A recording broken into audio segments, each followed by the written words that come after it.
मेरे ख्याल से शानदार ब्रेकिंग न्यूज आपको आती हुई दिख रही है सीएनबीसी आवाज पर, और हमेशा की तरह इसके जनक हैं श्री लक्ष्मण रॉय। लक्ष्मण जी, स्वागत है आपका आखिरी सौदा पर। बताइए क्या खबर है इस बार।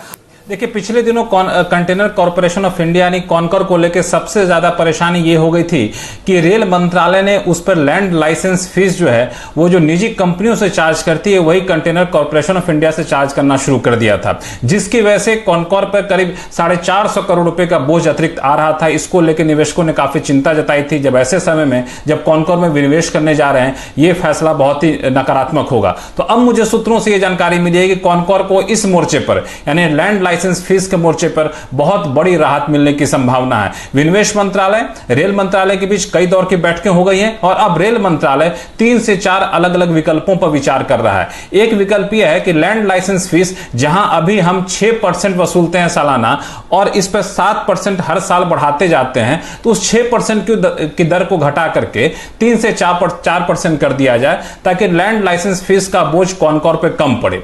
दूसरा विकल्प यह है कि लैंड लाइसेंस फीस अभी जो वसूलते हैं वो सर्कल रेट के आधार पर वसूलते हैं, तो इसके आधार पर ना वसूल करके हम लीज रेंट पे दे दें और जमीन की कीमत इंडस्ट्रियल वैल्यू के हिसाब से देखें, तो यहां भी कॉनकॉर को राहत मिल सकती है। और एक और राहत मिलना लगभग तय है, वो ये है कि अभी लैंड जो है कॉनकॉर को हर 5 साल के लिए दी जाती है, हर 5 साल पर लीज की समीक्षा की जाती है। तो उस 5 साल की बजाय 35 से 40 साल, हो सकता है 30 से 35 साल भी, तो लंबे पीरियड के लिए यानी 30 से 35 साल के लिए जमीन उनको लीज पर दी जाए, इसका बात का ही प्रावधान हो सकता है। और ऐसे लीज की शर्तों में भी बड़ी ढील दी जा सकती है।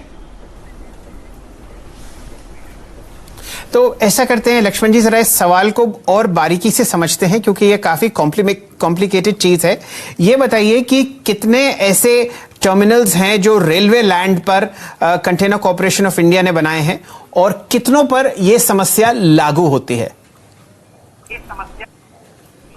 देखिए, दरअसल कंटेनर कॉर्पोरेशन ऑफ इंडिया के पास अभी कुल मिलाकर के 69 टर्मिनल हैं, 69 टर्मिनल हैं। इस 69 में से 29 जो टर्मिनल हैं वो रेलवे की जमीन पर हैं और उस 29 में से 26 जो टर्मिनल है वो लैंड लाइसेंस फीस यानी लीज के आधार पर दिया गया है, यानी रेलवे को कॉनकॉर लीज पर वो पैसा देती है। अब तक क्या होता था कि ये जो लीज पर पैसा दिया जाता था तो कंटेनर कॉर्पोरेशन ऑफ इंडिया से रेलवे रियायती दरों पर लीज वसूलती थी। रियायती दरों पर जिसको कहते हैं तकनीकी भाषा में कहें तो पर 20 फीट इक्विवेलेंट कंटेनर रेट के आधार पर, यानी जैसे जैसे कंटेनर आपका ज्यादा मूवमेंट होगा वैसे वैसे हम आपसे लीज ज्यादा वसूलेंगे।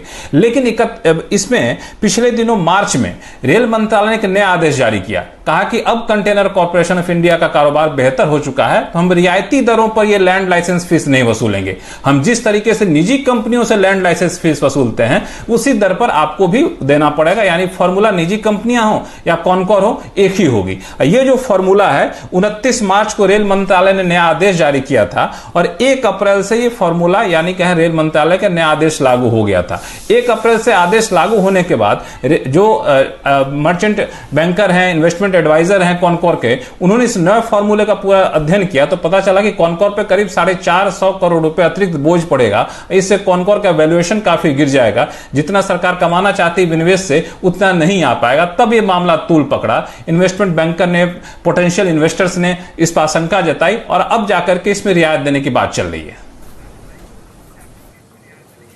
जी, तो ऐसा करते हैं लक्ष्मण जी, आप हमारे साथ बने रहिए। हेमंत थोड़ी देर में जुड़ी रहे हैं हमारे साथ। आशीष चतुर्मोता साहब जुड़े हुए हैं। आशीष जी, जरा कंटेनर कॉर्पोरेशन ऑफ इंडिया का स्टॉक देखिए। यहां पर आज 2 पॉजिटिव खबरें आपको आती हुई दिख रही हैं। एक जो आपको थोड़ी देर पहले लक्ष्मण जी ने दी और थोड़े समय पहले आपने सुना कि प्राइम मिनिस्टर्स ऑफिस ने कहा है कि भाई मार्च 2021 से पहले 3 कंपनीज का विनिवेश किया जाए और उनमें से एक नाम था कंटेनर कॉर्पोरेशन। हमारे साथ प्रकाश दीवान साहब भी जुड़ चुके हैं, फंडामेंटली बहुत ही बारीकी से बाजार पर नजर रखते हैं। दीवान साहब, स्वागत है आपका। बताइए इस खबर को मद्देनजर रखते हुए किस हिसाब से आपको कंटेनर कॉर्पोरेशन दिखता है फंडामेंटली। रॉय साहब की खबर यह है कि 40 से 50% आपको एक डिस्काउंट मिलता हुआ दिखेगा लीज रेंटल्स पर, जो कि ओवरशैडो कर रहे थे स्टॉक्स को कुछ समय से।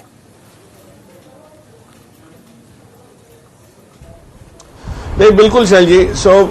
एज ए डिस्क्लेमर बताना चाहूंगा कि मेरी इसमें पोजीशन है, मुझे इस स्टॉक में डेफिनेटली इंटरेस्ट भी है, तो उस हिसाब से मेरा व्यू बायस हो सकता है। बट फंडामेंटली अगर मैं ऑब्जेक्टिवली इसको इवैल्यूएट करूं तो एक बहुत सिंपल चीज कहना चाहूंगा कि जो रिजल्ट के दिन 70-80 रुपए की गिरावट इसमें आई, उसके पीछे जो इशू था, जो मुद्दा था, वो ये था कि रेलवे मंत्रालय ने 777 करोड़ की मांग की, उसके सामने कॉनकॉर की पीएनएल पे 170 करोड़ एलोकेट हुए थे, लेकिन कॉनकॉर की मैनेजमेंट ने ये एडमिट किया कि हाँ इसका रिकैलकुलेशन हो सकता है, हम लोग 400-450 करोड़ का अनुमान लगा रहे हैं कि हमको देना पड़ेगा, ये एलएलएफ का जो मामला है उसमें।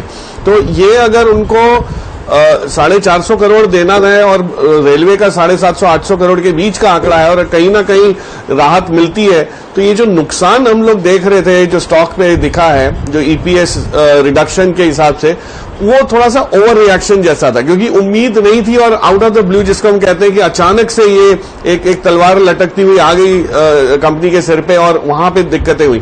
और मैं ये ध्यान आपका इस पे वो गौर करना चाहूंगा कि जो भारत इलेक्ट्रॉनिक्स में भी कुछ समय पहले, 1.5 साल पहले आपको ख्याल हो तो एक सरकारी फॉर्मूला आया कि अब आप जो हमारे कॉन्ट्रैक्ट्स हैं सरकार की तरफ से, डिफेंस मिनिस्ट्री के कॉन्ट्रैक्ट्स हैं, वहां पे सिर्फ एक फिक्स मार्जिन लेंगे और आप अपने मार्जिन जो हैं वो मार्केट मार्जिन को नहीं फॉलो करेंगे। तो वहां पे भी एक बहुत बड़ी मार पड़ी थी, लेकिन स्टॉक आप देखिए कैसे रिकवर हुए, क्योंकि जो अंडरलाइंग बिजनेस है, और ये तो विनिवेश का एक सबसे प्राइम कैंडिडेट है, नवरत्न है और अच्छा खासा इसमें भाव मिलने की उम्मीद के हिसाब से सरकार इसको बेचने की बात कर रही थी। तो आई थिंक ये एसेट जो है वो बहुत मजबूत है, इसको बनाना भी बहुत टफ है।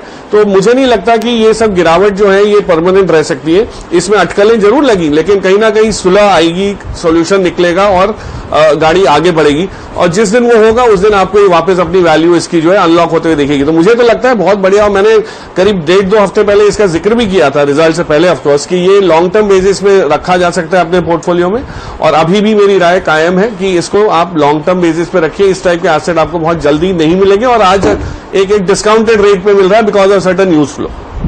बिल्कुल सही। तो देखिए लॉन्ग टर्म वाले पोर्टफोलियो में रखिए, जब होगा देखिए इसका डाइवेस्टमेंट, तब आपको ऊपर के भाव देखने को